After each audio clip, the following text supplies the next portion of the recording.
ಮಹೇಶ್ ಕುಮಟಳ್ಳಿಗೆ ಅನ್ಯಾಯ ಮಾಡಲ್ಲ, ಅನ್ಯಾಯ ಆಗಿದೆ ಅಂತ ಹೇಳಿದ್ರೆ ರಾಜೀನಾಮೆ ಕೊಡ್ತೀನಿ, ಸಚಿವ ಶಾಸಕ ಸ್ಥಾನಕ್ಕೂ ರಾಜೀನಾಮೆ ಕೊಡ್ತೀನಿ.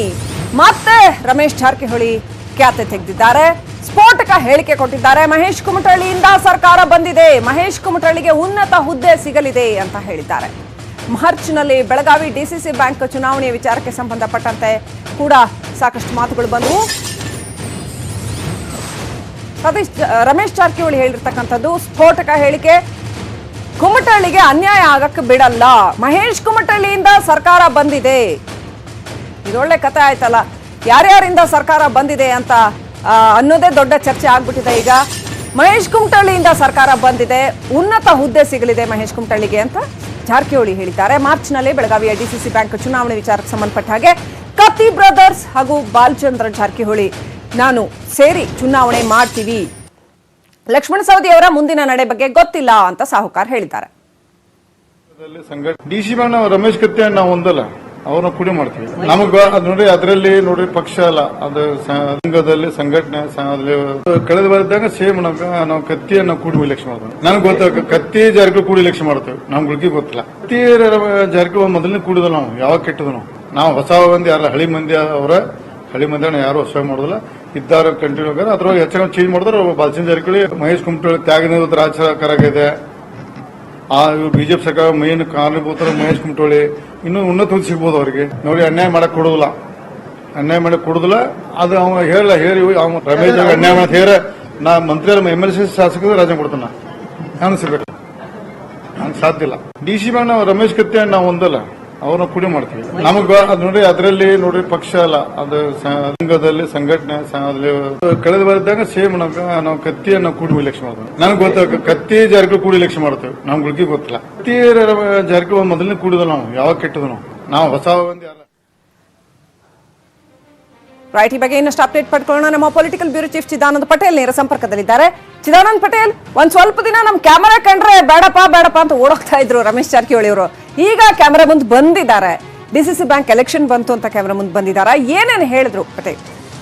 ಶ್ರೀಲಕ್ಷ್ಮಿ ರಾಜ್ಕುಮಾರ್ PLD ಬ್ಯಾಂಕಿನ ಚುನಾವಣೆ ವಿಚಾರದಲ್ಲಿ ಆದ ಬೆಳಗಾವಿ ಕಥನ, DK ಶಿವಕುಮಾರ್, ಲಕ್ಷ್ಮೀ ಹೆಬ್ಬಾಳ್ಕರ್ ಮತ್ತು ರಮೇಶ್ ಜಾರಕಿಹೊಳಿ ನಡೆದಂತ ಮಸ್ಕಿರಿ ಕೊನೆಗೆ ಒಂದು ಸರ್ಕಾರ ಪತನ ಆಗಲಿಕ್ಕೆ ಕಾರಣವಾಯಿತು.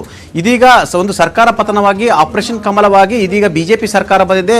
ಮುಖ್ಯಮಂತ್ರಿ BS ಯಡಿಯೂರಪ್ಪ ನೇತೃತ್ವದಲ್ಲಿ ಬಿಜೆಪಿ ಸರ್ಕಾರ ಆಡಳಿತವನ್ನು ನಡೆಸಿದೆ.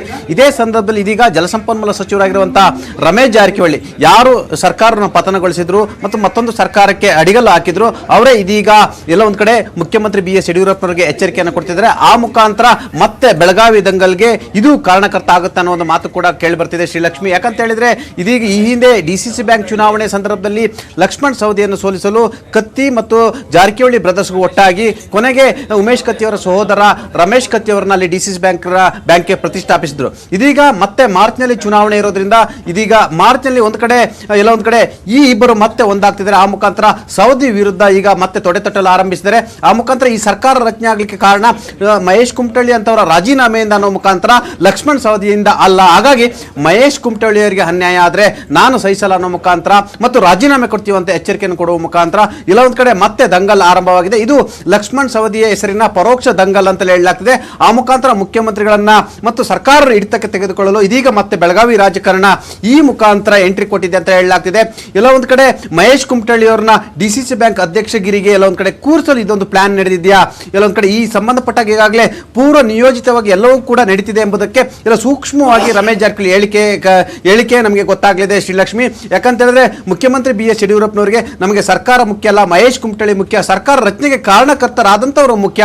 ಹಾಗಾಗಿ ಮಹೇಶ್ ಕುಮಟಳ್ಳಿಗೆ ಅನ್ಯಾಯ ಇದ್ರೆ ಸರ್ಕಾರ ಇರಲ್ಲ ಎಂಬ ಸಂದೇಶ ಕೊಡುವ ಮುಖಾಂತರ ಮುಖ್ಯಮಂತ್ರಿ BS ಯಡಿಯೂರಪ್ಪನವರಿಗೆ ಇದೀಗ ರಮೇಶ್ ಜಾರಕಿಹೊಳಿ ಮತ್ತೆ ಬಿಸಿ ತುಪ್ಪವಾಗಿ ಪರಿಣಮಿಸುವ ಸಾಧ್ಯತೆಯನ್ನ ತಳ್ಳಿ ಹಾಕುವಂತಿಲ್ಲ ಶ್ರೀಲಕ್ಷ್ಮಿ. ಚಿದಾನಂದ ಪಟೇಲ್, ಎಲ್ಲೋ ಒಂದ್ ಕಡೆ ಮಹೇಶ್ ಕುಮಟಳ್ಳಿ ಅವ್ರನ್ನ ಗುರಾಣಿಯನ್ನಾಗಿರಿಸಿಕೊಂಡು ರಮೇಶ್ ಜಾರಕಿಹೊಳಿ DCC ಬ್ಯಾಂಕ್ ಮೇಲೆ ಹಿಡಿತ ಸಾಧಿಸೋದಕ್ಕೆ ಮತ್ತೆ ಟ್ರೈ ಮಾಡ್ತಾ ಇದ್ದಾರಾ? ಯಾಕಂತಂದ್ರೆ DCC ಬ್ಯಾಂಕ್ ಮೇಲೆ ಹಿಡಿತ ಸಾಧಿಸೋದು ಅಂದ್ರೆ ಅರ್ಧ ಮುಕ್ಕಾಲು ಬೆಳಗಾವಿ ಮೇಲೆ ಹಿಡಿತ ಸಾಧಿಸೋದು, ಬೆಳಗಾವಿ ಮೇಲೆ ಹಿಡಿತ ಸಾಧಿಸೋದು ಅಂದ್ರೆ ಮುಕ್ಕಾಲು ಕರ್ನಾಟಕದ ರಾಜಕಾರಣದ ಮೇಲೆ ಹಿಡಿತ ಸಾಧಿಸೋದು ಅನ್ನೋ ರೀತಿನಲ್ಲಿ ಆಗ್ಬಿಟ್ಟಿದೆ ಈಗ. ಸೊ ಹಾಗಾಗಿ ಎಲ್ಲ ಒಂದ್ ಕಡೆ ಮಹೇಶ್ ಕುಮಟಳ್ಳಿಗೆ ಅನ್ಯಾಯ ಆಗಿದೆ, ಹಾಗಾಗಿ DCC ಬ್ಯಾಂಕ್ ಹುದ್ದೆ ಬೇಕು ಅಂತ ಹೇಳ್ತಾ ಅಲ್ಲಿನ ಪಾರಮ್ಯ ಸಾಧಿಸೋದಕ್ಕೆ ಜಾರಕಿಹೊಳಿ ಮತ್ತೆ ಪ್ರಯತ್ನ ಪಡ್ತಾ ಇದ್ದಾರಾ? ಶ್ರೀಲಕ್ಷ್ಮಿ ಯಾವುದನ್ನು ಕೂಡ ತಳ್ಳಿ ಹಾಕುವಂತಿಲ್ಲ. ಯಾಕಂತಂದ್ರೆ ಬೆಳಗಾವಿ ಹಿಡಿತ ಸಾಧಿಸುವ ವಿಚಾರದಲ್ಲೇ ಲಕ್ಷ್ಮೀ ಹೆಬ್ಬಾಳ ಪರವಾಗಿ ಡಿ.ಕೆ. ಶಿವಕುಮಾರ್ ನಿಂತು ಲಕ್ಷ್ಮೀ ಹೆಬ್ಬಾಳ ಪರವಾಗಿ ಕೆಲಸ ಮಾಡಿದ್ದಕ್ಕೆ ಅವತ್ತಿನ ಇನ್ಚಾರ್ಜ್ ಮಿನಿಸ್ಟರ್ ಆಗಿದ್ದಂಥ ರಮೇಶ್ ಜಾರಕಿಹೊಳಿಯನ್ನು ಕೆರಳಿಸಿತು. ಅದು ಕೊನೆಗೆ ಸರ್ಕಾರವನ್ನು ಕೆಡುವಂತ ಸ್ಥಿತಿಗೆ ನಿರ್ಮಾಣ ಆಯಿತು.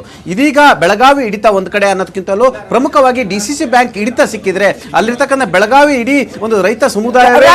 ಚಿದಾನಂದ ಪಟೇಲ್ ದಯವಿಟ್ಟಾಗಿ ಸಂಪರ್ಕದಲ್ಲಿರಿ. ನಮ್ಮ ಜೊತೆ ಶಾಸಕ ಮಹೇಶ್ ಕುಮಟಳ್ಳಿ ಅವರು ಫೋನ್ ಸಂಪರ್ಕದಲ್ಲಿದ್ದಾರೆ. ನಮಸ್ಕಾರ ಮಹೇಶ್ ಕುಮಟಳ್ಳಿ ಅವರೇ. ನಮಸ್ಕಾರ ಮಹೇಶ್ ಕುಮಟಳ್ಳಿ ಅವರೇ, ಮತ್ತೊಮ್ಮೆ ಡಿ.ಸಿ.ಸಿ ಬ್ಯಾಂಕ್ ರಾಜಕಾರಣ ಗರಿಗೆದರಿದೆ. ಹಿಂದೆ ಏನೆಲ್ಲ ಆಗಿತ್ತು ಅನ್ನೋದನ್ನ ನಾವು ನೋಡಿದ್ವಿ. ಈಗ ಮತ್ತೆ ತಮ್ಮನ್ನ ಅಧ್ಯಕ್ಷರನ್ನಾಗಿ ಮಾಡ್ಬೇಕು ಅಂತ ರಮೇಶ್ ಜಾರಕಿಹೊಳಿ ಅವರು ಅಷ್ಟೊಂದು ಪ್ರಯತ್ನ ಪಡ್ತಾ ಇದ್ದಾರೆ ಅಂತ ಹೇಳಲಾಗ್ತಾ ಇದೆ. ಏನಿದೆ? ಇಲ್ಲ ಅದು ಯಾವುದು ವಿಷಯ ಇಲ್ಲ. ನಾನು ಯಾವುದು ಸೊಸೈಟಿ ಸದಸ್ಯನಿಲ್ಲ, ಮೆಂಬರ್ ಇಲ್ಲ, ಅಧ್ಯಕ್ಷನೂ ಇಲ್ಲ. ಅದು ಯಾವುದು ವಿಷಯ ಚಾಲ್ತಿಯಲ್ಲಿ. ಸೊ ನೀವೀಗ ಮೆಂಬರ್ ಆಗದೆ ಅದ್ರ ಅಧ್ಯಕ್ಷ ಸ್ಥಾನಕ್ಕೆ ಕಂಟೆಸ್ಟ್ ಮಾಡಕ್ ಬರೋದಿಲ್ಲ, ಐ ರೈಟ್? ಹೌದು. ಸೊ ಬೇರೆ ಯಾವ ತರದಲ್ಲಿ ಮತ್ತೆ ಯಾಕೆ ರಮೇಶ್ ಜಾರಕಿಹೊಳಿ ಅವರು ಈಗ ಆಲ್ರೆಡಿ ನಿಮ್ಗೆ ಬೇಕಾದನ್ನೆಲ್ಲ ಕೊಟ್ರು ಅಂತ ಹೇಳಾಯ್ತು, ಯಡಿಯೂರಪ್ಪನವ್ರು ನಿಮ್ಮನ್ನ ಹಲವು ಬಾರಿ ಸಮಾಧಾನ ಪಡಿಸಿದ್ರು ಅಂತ ಹೇಳಾಯ್ತು. ಈಗ ಮತ್ತೆ ರಮೇಶ್ ಜಾರಕಿಹೊಳಿ ಅವರು ಯಾಕೆ ನಾ ರಾಜೀನಾಮೆ ಕೊಡ್ತೀನಿ, ಮಹೇಶ್ ಕುಮಟಳ್ಳಿ ಅವ್ರಿಗೆ ಅನ್ಯಾಯ ಆಗಿದೆ ಅಂತ ಯಾಕೆ ಹೇಳ್ತಾ ಇದ್ದಾರೆ? ಇಲ್ಲ, ಅದೇನು ಯಾವ ಅರ್ಥದಲ್ಲಿ ಏನು ಮಾತಾಡಿದ್ರೆ ನನಗೆ ಗೊತ್ತಿಲ್ಲ. ನಮಗೆ ಸಾಮಾನ್ಯ ಯಡಿಯೂರಪ್ಪ ಮಾತಾಡಿದ್ದಾರೆ, ಮುಂದಿನ ಎಕ್ಸ್ಪಾನ್ಸ್ ಅಲ್ಲಿ ತಗೋತೀವಿ. ಕೆಲವೊಂದು ರಾಜಕೀಯ ಕಠಿಣ ಪರಿಸ್ಥಿತಿ ಇರ್ತದೆ, ತಾಳ್ಮೆಯಿಂದ ಇರಬೇಕಾಗ್ತದೆ. ನಾವು ಮುಂದಿನ ದಿನಮಾನಗಳಲ್ಲಿ ಪಕ್ಷ ಒಂದು ಜವಾಬ್ದಾರಿಯನ್ನು ಕೊಡ್ತಾರೆ. ಸೊ ಕತ್ತಿ ಅವರು ನಾವು ಕೂಡ ಡಿ.ಸಿ.ಸಿ ಬ್ಯಾಂಕ್ ಎಲೆಕ್ಷನ್ ಮಾಡ್ತೀವಿ ಅಂತ ರಮೇಶ್ ಜಾರಕಿಹೊಳಿ ಅವರು ಹೇಳಿದ್ರು. ನೀವು ರಮೇಶ್ ಜಾರಕಿಹೊಳಿ ಅವ್ರ ಪರವಾದ ಕ್ಯಾಂಡಿಡೇಟ್ ಅಧ್ಯಕ್ಷ ಹುದ್ದೆಗೋ ಉಪಾಧ್ಯಕ್ಷ ಹುದ್ದೆಗೋ ನೀವು ಟ್ರೈ ಮಾಡ್ತಿದ್ದೀರಾ? ಅವರು ಏನ್ ಹೇಳಿದ್ರು ಗೊತ್ತಿಲ್ಲ, ನಾನು ಮಾತ್ರ ಕ್ಯಾಂಡಿಡೇಟ್ ಇಲ್ಲ. ಸೊ ನಿಮಗೆ ಇದ್ರಲ್ಲಿ ಆಸಕ್ತಿ ಇಲ್ಲ ಅಥವಾ ನೀವು ಮಾಡ್ತಾ ಇಲ್ಲ? ಇಲ್ಲ. ಓಕೆ, ಮಹೇಶ್ ಕುಮಟಳ್ಳಿ ಅವರಿಗೆ ಏನಾದ್ರೂ ಅಸಮಾಧಾನ ಇದೆಯಾ? ಸರ್ಕಾರದಲ್ಲಿ ನನಗೆ ಇದು ಸಿಗ್ಬೇಕಾಗಿತ್ತು, ಅದು ಸಿಗ್ಬೇಕಾಗಿತ್ತು, ಸಿಕ್ಕಿಲ್ಲ, ಇನ್ನೂ ಕೂಡ ಅಸಮಾಧಾನ ಇದೆಯಾ?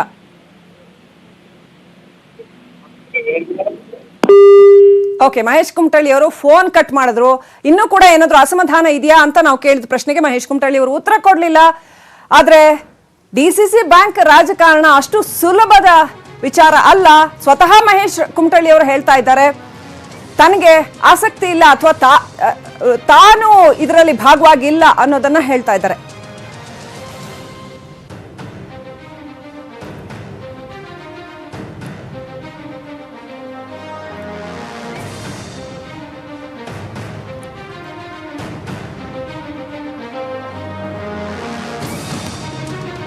ರೈಟ್, ನಮ್ಮ ಜೊತೆ ನಾವು political bureau chief Chidananda Patel ನೇರ ಸಂಪರ್ಕದಲ್ಲಿದ್ದಾರೆ. ಚಿದಾನಂದ ಪಟೇಲ್, ಈಗ ಇನ್ನಷ್ಟು ಕುತೂಹಲಕಾರಿಯಾಗಿದೆ. ಮಹೇಶ್ ಕುಮಟಳ್ಳಿ ಅವರು ಹೇಳಿದ್ದನ್ನ ನೀವು ಕೇಳಿಸ್ಕೊಂಡ್ರಿ. ನಾನು ಅದರ ಭಾಗವಾಗಿಲ್ಲ. ಟೆಕ್ನಿಕಲಿ ಬಹುಶಃ ಆಸ್ ಆಫ್ ನೌ ಅವರು ಕಂಟೆಸ್ಟ್ ಮಾಡಕ್ ಸಾಧ್ಯ ಆಗಲ್ಲ ಅಂತ ನನ್ನ, if I am not wrong, ಅವರು ಅಲ್ಲಿ ಸದಸ್ಯತ್ವವನ್ನು ಹೊಂದಿಲ್ಲ ಅಂತ. ಸೊ ಹಾಗಾಗಿ ಅವ್ರು ಕಂಟೆಸ್ಟ್ ಮಾಡಕ್ ಬರಲ್ಲ as of now. So Mahesh Kumatalli ಈ ಇಡೀ ಇದರ ಭಾಗವಾಗಿರೋದು ಡೌಟು ಅಂತ ಎಲ್ಲೋ ಒಂದ್ ಕಡೆ ಕತ್ತಿ ಅವರ ಕಡೆಯಿಂದ ಕ್ಯಾಂಡಿಡೇಟ್ ನ ಅವರು ಹಾಕಬಹುದು. ಇಬ್ರು ಸರ್ ಒಟ್ಟಾಗಿ ಚುನಾವಣೆ ಮಾಡ್ತೀವಿ ಅಂದ್ರೆ ಯಾರೋ ಒಬ್ಬರಿಗೆ ಅವ್ರು ಸಪೋರ್ಟ್ ಮಾಡ್ಬೇಕಾಗತ್ತೆ. ಸೊ ಇದು ಕ್ಲಿಯರ್ ಆಗಿ ಕತ್ತಿ ವರ್ಸಸ್ ಸವದಿ ಅಥವಾ ಜಾರಕಿಹೊಳಿ ವರ್ಸಸ್ ಸವದಿ ಫೈಟ್ ಆಗಿ ಮಾರ್ಪಟ್ಟಿದ್ಯಾ?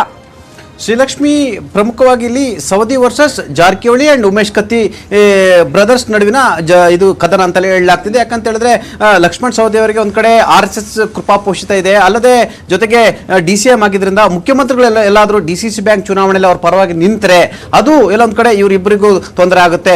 ಈ ಕಾರಣಕ್ಕಾಗಿ ಸೇಫರ್ ಸೈಡ್ಗಾಗಿ ಈಗಾಗಲೇ ಡಿ.ಸಿ.ಸಿ ಬ್ಯಾಂಕ್ ಚುನಾವಣೆ ಹೆಸರಿನಲ್ಲಿ ಮುಖ್ಯಮಂತ್ರಿಗೆ ಒಂದು ಕಡೆ ಬೆಳಗಾವಿ ಹಿಡಿತ, ಮತ್ತೊಂದು ಕಡೆ ಸರ್ಕಾರದೊಳಗಿನ ಹಿಡಿತ ಮತ್ತು ಸರ್ಕಾರದೊಳಗಿನ ಎಲ್ಲಾ ಕೆಲಸವನ್ನು ಮಾಡ್ಕೊಳ್ಳೋಕೆ ಕೂಡ ಇದು ಅನುಕೂಲ ಆಗಲಿ ಅಂತ ಹೇಳೋದು, ಮತ್ತೆ ಜಲಸಂಪನ್ಮೂಲ ಅಂತ ಮಹತ್ವದ ಖಾತೆಯನ್ನು ಪಡೆದುಕೊಂಡಿರುವಂತದ್ದು. ಹಾಗಾಗಿ ಅದಕ್ಕೆ ಬಜೆಟ್ ನಲ್ಲಿ ಹೆಚ್ಚಿನ ಅನುದಾನವನ್ನು ಪಡೆಯುವಂತದ್ದು, ಈ ಎಲ್ಲವೂ ಕೂಡ ಸ್ಟ್ರಾಟಜಿ ಇದರಲ್ಲಿ ಅಡಗಿದೆ ಅಂತ ಹೇಳಲಾಗ್ತದೆ. ಆ ಮುಖಾಂತರ ಚಿದಾನಂದ ಪಟೇಲ್ ಮೊನ್ನೆ ಅಥಣಿಯಲ್ಲಿ ನಡೆದಿರ್ತಕ್ಕಂಥ ಸಮಾವೇಶದಲ್ಲಿ ಅವರೊಂದು ಬೃಹತ್ ಪೋಸ್ಟರ್ ಹಾಕಿದ್ರು, ಇದು ಅಂತ್ಯವಲ್ಲ ಆರಂಭ ಅಂತ, ಸೌದಿ ಅವರಿಗೆ ವೆಲ್ಕಮ್ ಮಾಡೋದಕ್ಕೆ ಅಂತ.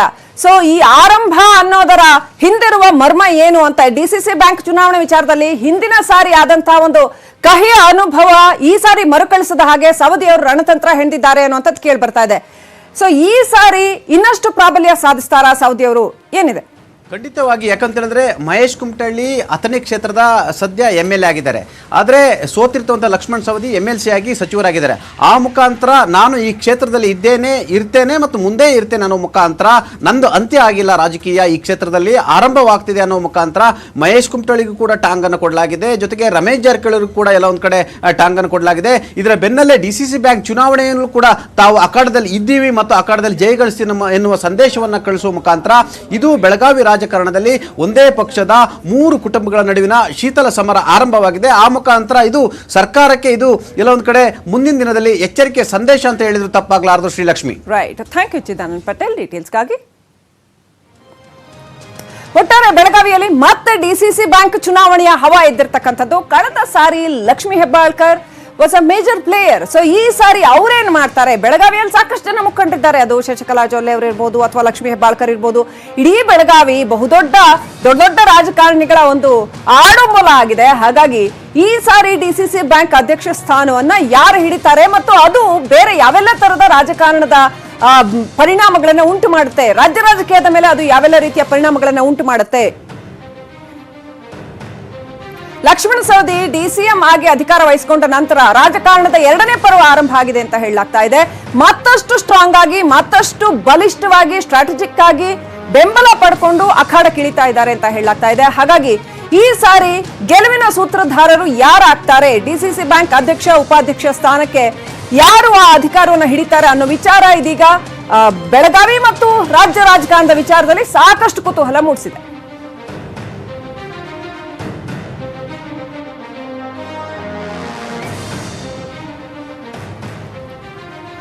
ಸೊ ಮಹೇಶ್ ಕುಮಟಳ್ಳಿ ಅವರು ಈಗಷ್ಟೇ ನ್ಯೂಸ್ 18ಗೂ ಕೂಡ ಮಾತನಾಡಿದ್ರು. ಈ ವಿಚಾರದಲ್ಲಿ ನಾನ್ ಕಂಟೆಸ್ಟ್ ಮಾಡ್ತಾ ಇಲ್ಲ ಅನ್ನೋದನ್ನ ಅವರು ಕ್ಲಿಯರ್ ಆಗಿ ಹೇಳಿದ್ರು. ನನ್ನ ಹಾಗೂ ಲಕ್ಷ್ಮಣ್ ಸವದಿ ಮಧ್ಯೆ ಭಿನ್ನಾಭಿಪ್ರಾಯಗಳಿಲ್ಲ, ನಾನು ಲಕ್ಷ್ಮಣ್ ಸವದಿ ಒಟ್ಟಾಗಿದ್ದೇವೆ ಅಂತ ಮಹೇಶ್ ಕುಮಟಳ್ಳಿ ಹೇಳಿದ್ದಾರೆ. ಸಾಮಾನ್ಯ ಲಕ್ಷ್ಮಣ ಸವದಿ ಒಕ್ಕಟ್ಟಾಗಿದ್ದೀವಿ, ಸಾಕಷ್ಟು ಸಮಯ ಭೇಟಿಯಾಗಿದ್ದೀವಿ, ನಮ್ಮಲ್ಲಿ ಯಾವುದೂ ಭಿನ್ನಾಭಿಪ್ರಾಯವಿಲ್ಲ. ತಮ್ಮ ಮಾಧ್ಯಮದ ಮುಖಾಂತರ ಅಥಣಿ ಮತಕ್ಷೇತ್ರದ ಬಾಂಧವರಲ್ಲಿ ವಿನಂತಿ ಮಾಡಿಕೊಳ್ಳುತ್ತೇನೆ. ನಾವು ಸಾಮಾನ್ಯ ಲಕ್ಷ್ಮಣ ಸವದಿಜಿಯವರು ಒಕ್ಕಟ್ಟಿದ್ದೀವಿ. ಮುಂದಿನ ದಿನಮಾನಗಳಲ್ಲಿ ಅಥಣಿ ಅಭಿವೃದ್ಧಿಗೆ ನಾವು ಇಬ್ಬರು ಒಕ್ಕಟ್ಟಾಗಿ ಶ್ರಮಿಸ್ತೀವಿ. ನಾವು ಸಾಮಾನ್ಯ ಲಕ್ಷ್ಮಣ ಸವದಿಯವರು ಒಕ್ಕಟ್ಟಾಗಿದ್ದೀವಿ, ಸಾಕಷ್ಟು ಸಮಯ ಭೇಟಿಯಾಗಿದ್ದೀವಿ, ನಮ್ಮಲ್ಲಿ ಯಾವುದೂ ಭಿನ್ನಾಭಿಪ್ರಾಯವಿಲ್ಲ. ತಮ್ಮ ಮಾಧ್ಯಮದ ಮುಖಾಂತರ ಅಥಣಿ ಮತಕ್ಷೇತ್ರದ ಬಾಂಧವರಲ್ಲಿ ವಿನಂತಿ ಮಾಡಿಕೊಳ್ಳುತ್ತೇನೆ. ನಾವು ಸಾಮಾನ್ಯ ಲಕ್ಷ್ಮಣ ಸವದಿಜಿಯವರು ಒಕ್ಕಟ್ಟಿದ್ದೀವಿ. ಮುಂದಿನ ದಿನಮಾನಗಳಲ್ಲಿ ಅಥಣಿ ಅಭಿವೃದ್ಧಿಗೆ ನಾವು ಇಬ್ಬರು ಒಕ್ಕಟ್ಟಾಗಿ ಶ್ರಮಿಸ್ತೀವಿ. ನಾನು ಹಾಗೂ ಸವದಿಯವರ ಮಧ್ಯೆ ಯಾವುದೇ ರೀತಿ ಭಿನ್ನಾಭಿಪ್ರಾಯಗಳಿಲ್ಲ, ನಾವಿಬ್ಬರೂ ಅಥಣಿ ಮತಕ್ಷೇತ್ರದ ಒಗ್ಗಟ್ಟಿಗೆ ಶ್ರಮಿಸ್ತೀವಿ. ಮಹೇಶ್ ಕುಮಟಳ್ಳಿ ಅವರು ಬಹಳ ನ್ಯೂಟ್ರಲ್ ಆಗಿ ಕಾಣಿಸ್ಕೊಳ್ತಾ ಇದ್ದಾರೆ. ಯಾವುದೇ ರೀತಿ ಅವರು DCC ಬ್ಯಾಂಕ್ ವಿಚಾರದಲ್ಲಾಗ್ಲಿ ಅಥವಾ ಸವದಿಯವರ ವಿಚಾರದಲ್ಲಾಗ್ಲಿ ಯಾವುದೇ ರೀತಿಯ ಹೇಳಿಕೆಗಳನ್ನ ಕೊಡ್ತಾ ಇಲ್ಲ. ನಾವು ಒಗ್ಗಟ್ಟಾಗಿದ್ದೀವಿ ಅನ್ನೋ ಅಂತ ಮಾತನ್ನ ಹೇಳ್ತಾ ಇದ್ದಾರೆ.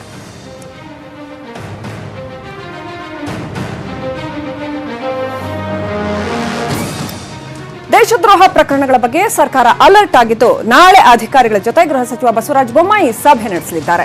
ದಾವಣಗೆರೆಯಲ್ಲಿ ಮಾತನಾಡಿದ್ರು, ವಿದ್ಯಾರ್ಥಿಗಳನ್ನ ಬಳಸಿಕೊಂಡು ಅಶಾಂತಿ ನಿರ್ಮಾಣ ಮಾಡಲಾಗ್ತಾ ಇದೆ, ಧರ್ಮಗಳ ನಡುವೆ ವೈಷಮ್ಯ ಬೆಳೆಸುವ ಕೆಲಸ ಆಗ್ತಾ ಇದೆ, ಈ ಬಗ್ಗೆ ನಾಳೆ ಹಿರಿಯ ಅಧಿಕಾರಿಗಳ ಜೊತೆ ಸಭೆ ಮಾಡ್ತೀನಿ ಅಂತ ಹೇಳಿದ್ರು. ಅಲ್ಲದೆ ದೇಶದ್ರೋಹದ ಹೇಳಿಕೆ ನೀಡೋದಕ್ಕೆ ಕೆಲವು ಸಂಘಟನೆಗಳು ಕುಮ್ಮಕ್ಕು ನೀಡ್ತಾ ಇದ್ದಾವೆ, ಅಂತಹ ಸಂಘಟನೆಗಳನ್ನ ಬೇರ್ ಸಹಿತ ಕಿತ್ತಾಕಬೇಕಾಗಿದೆ, ಇದೆಲ್ಲ ಷಡ್ಯಂತ್ರದ ಭಾಗ ಅಂತ ಬಸವರಾಜ ಬೊಮ್ಮಾಯಿ ಕಿಡಿಕಾರಿದ್ದಾರೆ. ಈ ರಾಜ್ಯದಲ್ಲಿ ಕೆಲವು ಘಟನೆಗಳು ಮತ್ತು ಹೊಸ ಬೆಳವಣಿಗೆಗಳು ನಡೀತಿರುವಂತದ್ದು. ಈಗಾಗಲೇ ದೇಶದಲ್ಲಿ ಕೂಡ ಇದೇ ತರ ಘಟನೆಗಳು ಬೇರೆ ಬೇರೆ ರಾಜ್ಯದಲ್ಲಿ ಕೂಡ ನಡೆದಿದೆ. ವಿಶೇಷವಾಗಿ ಸ್ಟೂಡೆಂಟ್ಸ್ ಅನ್ನ ಬಳಕೆ ಮಾಡಿ ಈ ತರ ಸಮಾಜದಲ್ಲಿ ಅಶಾಂತಿಯನ್ನು ಉಂಟು ಮಾಡುವಂತ, ಸಮಾಜದಲ್ಲಿ ಧರ್ಮಗಳ ಮಧ್ಯೆ ಒಂದು ವೈಷಮ್ಯವನ್ನು ತರುವಂತ ಕೆಲಸ ಇವತ್ತು ಮಾಡ್ತಾ ಇದ್ದಾರೆ. ಸಂಪೂರ್ಣವಾಗಿ ಇದರ ಹಿಂದಿರುವಂತಹ ಶಕ್ತಿಗಳು ಯಾವ್ಯಾವ ಇದ್ದಾವೆ ಆ ಎಲ್ಲ ಶಕ್ತಿಗಳನ್ನು ನಿಗ್ರಹಿಸಬೇಕು ಅಂತ ಹೇಳಿ ತೀರ್ಮಾನ ಮಾಡಿದ್ದೇವೆ. ನಾಳೆ ಎಲ್ಲ ಪ್ರಮುಖ ಹಿರಿಯ ಅಧಿಕಾರಿಗಳ ಸಭೆಯನ್ನು ಕರೆದಿದ್ದೇನೆ, ಪೊಲೀಸ್ ಅಧಿಕಾರಿಗಳ ಸಭೆ ಬೆಂಗಳೂರಲ್ಲಿ ಕರೆದಿದ್ದೇನೆ. ಅಲ್ಲಿ ಕೆಲವು ಮಹತ್ವದ ತೀರ್ಮಾನಗಳನ್ನು ಈ ವಿಚಾರವಾಗಿ ನಾವು ತೆಗೆದುಕೊಳ್ತೇವೆ. ಇದರ ಹಿಂದಿರುವಂತಹ ಸಂಘಟನೆಗಳು ಮತ್ತು ಶಕ್ತಿಗಳು ಏನು ವ್ಯಕ್ತಿ ಇದ್ದಾರೆ ಅವರ ಬೇರು ಸಮೇತ ಕಿತ್ತೊಗೆಯುವಂತ ಕೆಲಸವನ್ನ ಮಾಡಬೇಕನ್ನುವಂತ ತೀರ್ಮಾನ ಮಾಡಿದ್ದೇನೆ. ನಾಳೆ ಒಂದು ಮಹತ್ವದ ಸಭೆ ಹಿರಿಯ ಅಧಿಕಾರಿಗಳ ಸಭೆ. ಪರಪ್ಪನ ಅಗ್ರಹಾರ ಜೈಲಲ್ಲಿ ಅಮೂಲ್ಯ ಹಾಗೂ ಆರ್ದ್ರಾಗೆ ಒಂದೇ ಕೊಠಡಿಯನ್ನ ಕೊಡಲಾಗಿದೆ. ಮಹಿಳಾ ವಿಭಾಗದ B ಬ್ಯಾರಕ್ನಲ್ಲಿ ಕೊಠಡಿ ಕೊಡಲಾಗಿದೆ. ಭದ್ರತೆಯ ಸಲುವಾಗಿ ಇಬ್ಬರಿಗೂ ಒಂದೇ ಕೊಠಡಿ ಕೊಟ್ಟಿದ್ದೀವಿ ಅಂತ ಹೇಳ್ತಾ ಇದ್ದಾರೆ. ಇಬ್ಬರು ಮಹಿಳಾ ಸಿಬ್ಬಂದಿಯಿಂದ ಭದ್ರತೆ ಕೊಡಲಾಗಿದೆ. ಇತರೆ ಖೈದಿಗಳ ಜೊತೆ ಜಾಸ್ತಿ ಮಾತಾಡಬೇಡಿ ಅಂತ ಸೂಚನೆ ಕೊಟ್ಟಿದ್ದಾರೆ. ಆರ್ದ್ರ ವಿಚಾರಣಾಧೀನ ಖೈದಿ, ಅವರ ಖೈದಿ ಸಂಖ್ಯೆ 1664, ಅಮೂಲ್ಯ ವಿಚಾರಣಾಧೀನ ಖೈದಿ 1663, 2 ಸಂಖ್ಯೆಗಳನ್ನ ಕೊಟ್ಟಿದ್ದಾರೆ. ಆರ್ದ್ರ ಹಾಗೂ ಅಮೂಲ್ಯ ಇಬ್ಬರನ್ನು ಕೂಡ ಒಂದೇ ಕೊಠಡಿಯಲ್ಲಿಟ್ಟಿದ್ದಾರೆ. ಪರಪ್ಪನ ಅಗ್ರಹಾರದ ಜೈಲಿನಲ್ಲಿ ಆ ದೃಶ್ಯಗಳನ್ನ ನೋಡ್ತಾ ಇದ್ದೀರಿ. ದೇಶ ವಿರೋಧಿ ಘೋಷಣೆ ಅಥವಾ ಪಾಕಿಸ್ತಾನ ಪರವಾದ ಘೋಷಣೆಯನ್ನ ಕೂಗಿರ್ತಕ್ಕಂತಹ ಆರೋಪವನ್ನು ಎದುರಿಸ್ತಾ ಇದ್ದಾರೆ.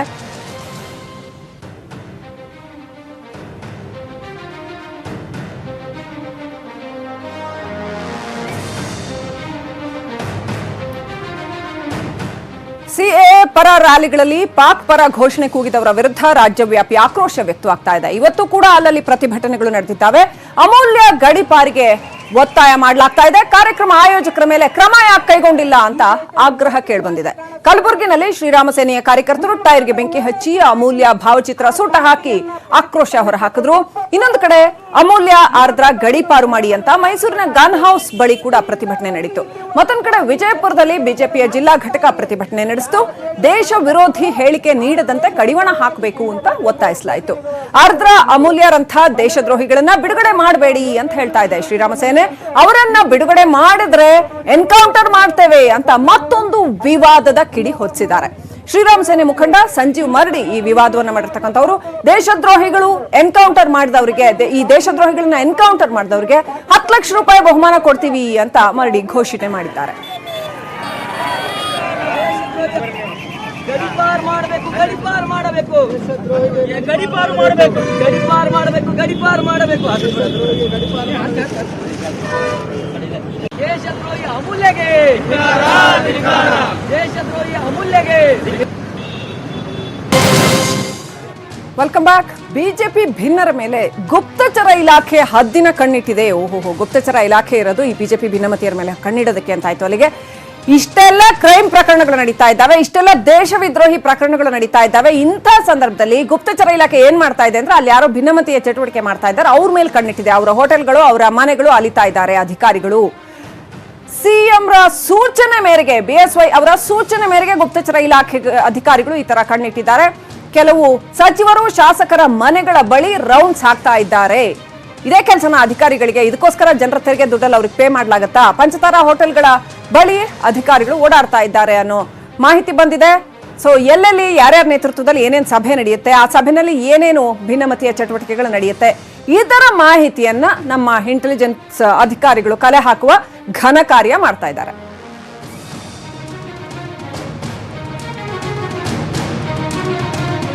ಗ್ರಾಮ ಪಂಚಾಯತಿ ಜಮೀನಿಗೆ ಕಾಂಪೌಂಡ್ ಹಾಕಿದ್ದನ್ನ ಪ್ರಶ್ನೆ ಮಾಡಿದ ವ್ಯಕ್ತಿ ಮೇಲೆ ಮಾರಣಾಂತಿಕ ಹಲ್ಲೆ ನಡೆದಿದೆ. ಬೆಂಗಳೂರಿನ ದೊಡ್ಡೇರಿ ಗ್ರಾಮದಲ್ಲಿ ಈ ಘಟನೆ ನಡೆದಿದೆ. ಚಿಕ್ಕನಹಳ್ಳಿ ಪಂಚಾಯತ್ ಸದಸ್ಯ ಮಂಜುನಾಥ್ ಸರ್ಕಾರಿ ಜಮೀನನ್ನ ತನ್ನ ಅಕ್ಕ ಯಶೋಧಮ್ಮನಿಗೆ ನಕಲಿ ದಾಖಲೆ ಸೃಷ್ಟಿ ಮಾಡಿ ಮಂಜೂರು ಮಾಡಿಸಿದ್ದಾನೆ ಅನ್ನೋ ಆರೋಪ ಇದೆ. ಇದೇ ಗ್ರಾಮದ ನಿವೃತ್ತ ಪೊಲೀಸ್ ಕಾನ್ಸ್ಟೇಬಲ್ ಶಿವಲಿಂಗಯ್ಯ ಈ ವಿಚಾರವನ್ನ ಪ್ರಶ್ನೆ ಮಾಡಿದ್ದಕ್ಕೆ ಶಿವಲಿಂಗಯ್ಯ ಅವರ ಮೇಲೆ ಹಲ್ಲೆ ನಡೆದಿದೆ. ಮಂಜುನಾಥ್ ಸಂಬಂಧಿಕರಾದ ವಿನಯ್, ಮಂಜುನಾಥ್, ಸತೀಶ್ ಇವರೆಲ್ಲ ಸೇರಿ ಚೆನ್ನಾಗಿ ಹೊಡೆದಿದ್ದಾರೆ. ನಕಲಿ ದಾಖಲೆ ಸೃಷ್ಟಿ ಮಾಡಿರೋದು ಆರ್ಟಿಐ ಮಾಹಿತಿಯಲ್ಲಿ ಬಹಿರಂಗ ಆಗಿದೆ. ತಾವರೆಕೆರೆ ಪೊಲೀಸ್ ಠಾಣೆಯಲ್ಲಿ ಮಂಜುನಾಥ್ ಹಾಗೂ ಸಂಬಂಧಿಕರ ವಿರುದ್ಧ ಕೇಸ್ ದಾಖಲಾಗಿದೆ.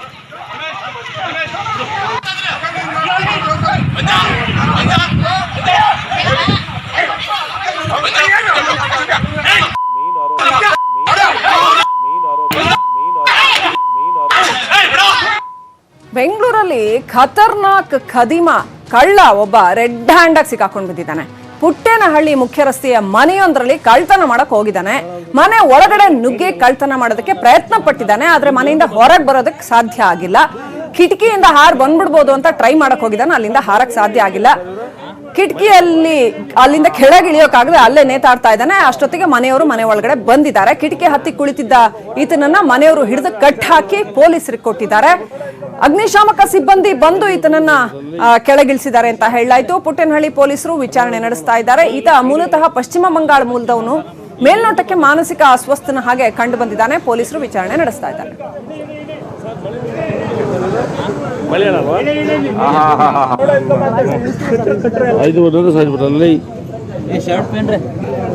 ಕನ್ನಡ ಅನ್ಸತ್ತವನು ಇಲ್ಲ, ಕನ್ನಡಿಗಲ್ಲ, ಹಿಂದಿ ಮಾತಾಡ್ತಾನೆ. ಸರ್ ಮಲಯಾಳ ಹಿಂದಿಯ ಸರ್ ಇವರು ಮಲಯಾಳವ ಹಿಂದಿಯವರಾ? ಮದುವೆ ಆಮಂತ್ರಣ ಪತ್ರಿಕೆನಲ್ಲಿ ಡ್ರಗ್ಸ್ ಇಟ್ಟು ಏರ್ಪೋರ್ಟ್ ನಲ್ಲಿ ಸಾಗಾಟ ಮಾಡಲಾಗಿತ್ತು.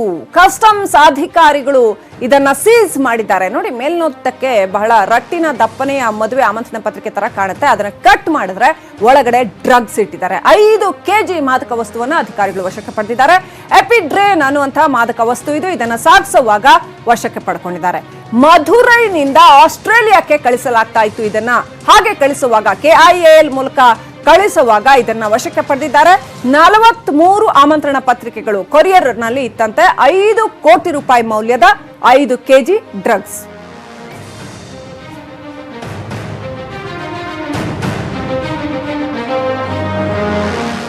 ಹುಬ್ಬಳ್ಳಿಯಲ್ಲಿ ದೇಶದ್ರೋಹ ಪ್ರಕರಣ ಕುರಿತಾಗಿ ಅಮೆರಿಕಾದಿಂದ ಭಾರತದ ವಿರುದ್ಧ ಪೋಸ್ಟ್ ಅನ್ನುವಂತ ಬ್ರೇಕಿಂಗ್ ಅಪ್ಡೇಟ್ ಬರ್ತಾ ಇದೆ. ಇಂಟರ್ನೆಟ್ ಕಂಪನಿಗಳು ಪೋಸ್ಟ್ ಮಾಡಿದ್ದಾವೆ.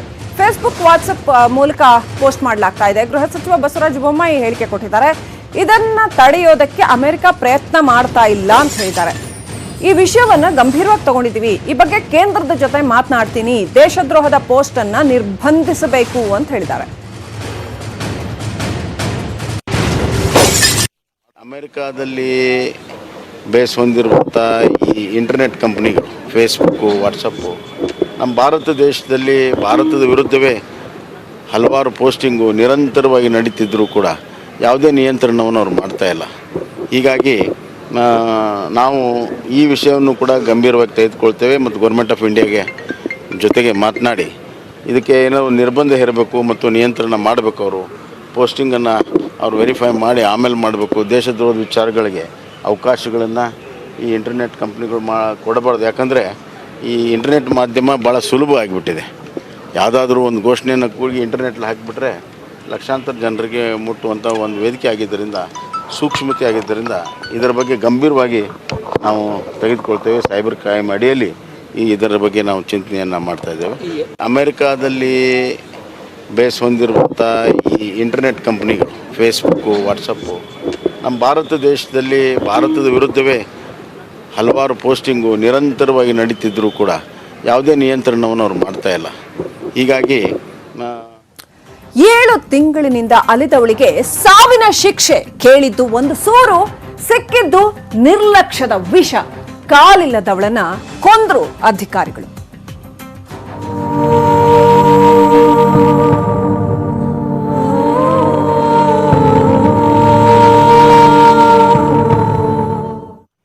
ಇದು ಅಧಿಕಾರಿಗಳು ಅವರದ್ದೇ ಆತ್ಮದ ಹತ್ಯೆ ಮಾಡಿಕೊಂಡಿರುವಂತಹ ಒಂದು ಕಥೆ. ಕಳೆದ ಆಗಸ್ಟ್ ನಲ್ಲಿ ಸುರಿದಿದ್ದಂತಹ ಮಳೆಯಿಂದಾಗಿ ಮನೆ ಕಳ್ಕೊಂಡಿರೋ ವಿಶೇಷ ಚೇತನ ಮಹಿಳೆ ಈಕೆ. ಪಾಪ ಸೂಕ್ತ ಪರಿಹಾರ ಸಿಗದ ಕಾರಣಕ್ಕೆ ಮನನೊಂದು ವಿಷ ಸೇವಿಸಿ ಆತ್ಮಹತ್ಯೆ ಮಾಡಿಕೊಂಡಿದ್ದಾರೆ. ಈ ಘಟನೆ ಧಾರವಾಡ ನಗರದ ಕಿತ್ತೂರು ಚೆನ್ನಮ್ಮ ಪಾರ್ಕ್ನಲ್ಲಿ ನಡೆದಿದೆ.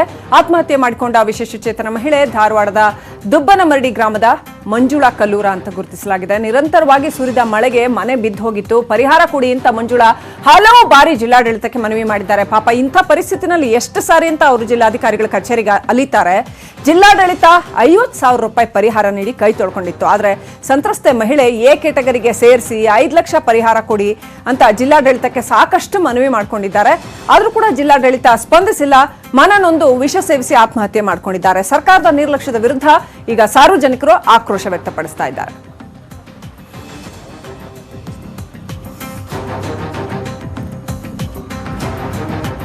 ಇನ್ನು ಈ ಘಟನೆ ಬಗ್ಗೆ ಉಪವಿಭಾಗಾಧಿಕಾರಿ ಮೊಹಮ್ಮದ್ ಜುಬೇರ್ ಏನ್ ಹೇಳಿದ್ದಾರೆ ನೋಡಿ. ಮಂಜುಳಾ ಅಂತೇಳಿ ದುಬ್ಬನಮರಡಿ ವಿಲೇಜ್ ಲೇಡಿ ಅಂಗವಿಕಲಿ ಅಮ್ಮ. ಅದು ಈಗ ನಮ್ಮ ಮಾಹಿತಿ ಗೊತ್ತಾಗ VRI ಮತ್ತು ಮಂದಿನ ಕೂಡ ರಿಪೋರ್ಟ್ ಆಗಿದ್ದ ಬಗ್ಗೆ ಮನೆ ಭಾಗಶಃ ಬಿದ್ದಿದ್ದು ಅಂತೇಳಿ ಅದ್ರ ಪ್ರಕಾರ ಅವರಿಗೆ ನಮ್ಮ ಸರ್ಕಾರದಿಂದ ಏನು ಬರಬೇಕಾಗಿತ್ತು 50,000 ರೂಪಾಯಿ ನಾವು ಅವ್ರ ಅಕೌಂಟಿಗೆ ಜಮಾ ಮಾಡಿದ್ದೀವಿ.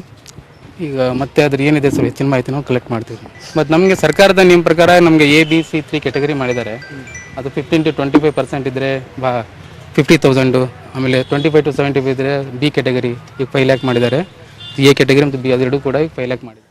ಇನ್ನು ಆತ್ಮಹತ್ಯೆ ಮಾಡಿಕೊಂಡ ವಿಶೇಷ ಚೇತನ ಮಹಿಳೆಯ ಮನೆ ಸದ್ಯ ಹೇಗಿದೆ ಅಂತ ನಮ್ಮ ಹುಬ್ಬಳ್ಳಿ ಪ್ರತಿನಿಧಿ ಪರಶುರಾಮ್ ತಹಶೀಲ್ದಾರ್ ಪ್ರತ್ಯಕ್ಷ ವರದಿ ಕೊಟ್ಟಿದ್ದಾರೆ ನೋಡಿ.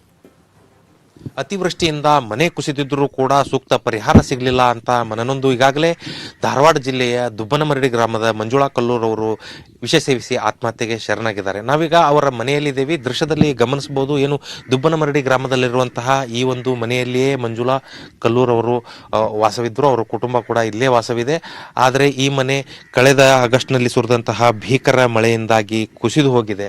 ಮನೆಯ ಮೇಲ್ಚಾವಣಿ ಸಂಪೂರ್ಣ ನೆಲಕಪ್ಪಳಿಸಿರುವುದರಿಂದ ಈ ಮನೆಯಲ್ಲಿ ವಾಸಯೋಗ್ಯವಾದಂತಹ ಪರಿಸ್ಥಿತಿ ಇಲ್ಲ. ಮನೆಯ ಗೋಡೆಗಳು ಸಂಪೂರ್ಣ ನೆಲಸಮವಾಗಿವೆ. ಇಂತಹ ಮನೆಯನ್ನ ತೋರಿಸಿದ್ದಂತಹ ಕಲ್ಲೂರ್ ಅವರು ಜಿಲ್ಲಾಡಳಿತಕ್ಕೆ ಮನವಿಯನ್ನ ಮಾಡಿಕೊಂಡಿದ್ರು.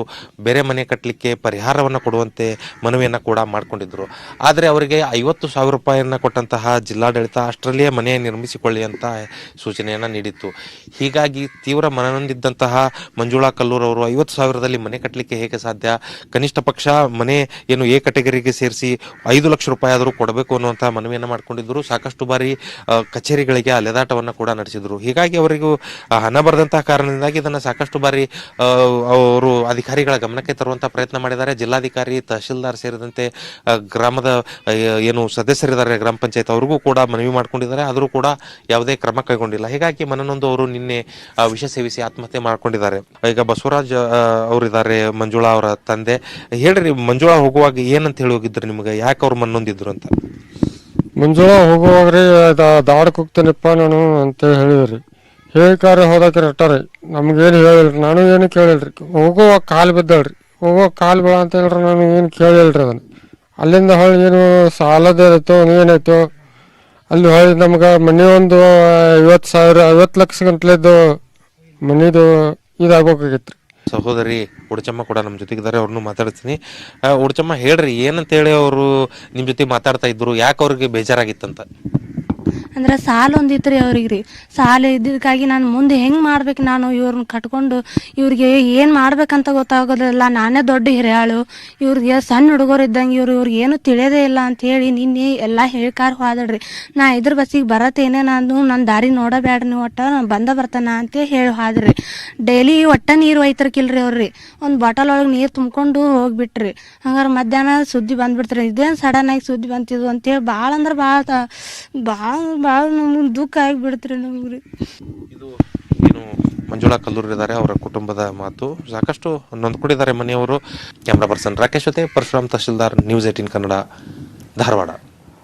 ಇದಾಗಿತ್ತು ಇವತ್ತಿನ ಮಧ್ಯಾಹ್ನ ಅಗ್ರ ವಾರ್ತೆ. ನೋಡ್ತಾ ಇರಿ ನ್ಯೂಸ್ 18 ಕನ್ನಡ. ಜಾಲ ನಮ್ಮದು, ಬಲ ನಿಮ್ಮದು.